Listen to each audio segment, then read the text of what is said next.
How to use Google Maps for walking directions to a nearby park. To start, open the Google Maps app on your iOS device. Look for the familiar map interface that will guide you through the process of finding walking directions to a nearby park. Locate and tap on the search bar within the Google Maps app. This action will allow you to input the location or name of the park you wish to visit.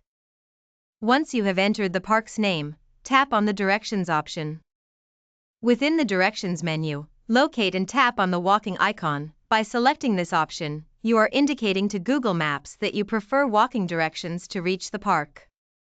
Upon selecting the walking icon, detailed walking directions to the park will be displayed on your screen. To delve deeper into the route, tap on individual steps to view specific instructions. Explore the step-by-step directions provided by Google Maps to navigate your way to the park effortlessly. Each step offers clear instructions on where to turn and how to reach your destination.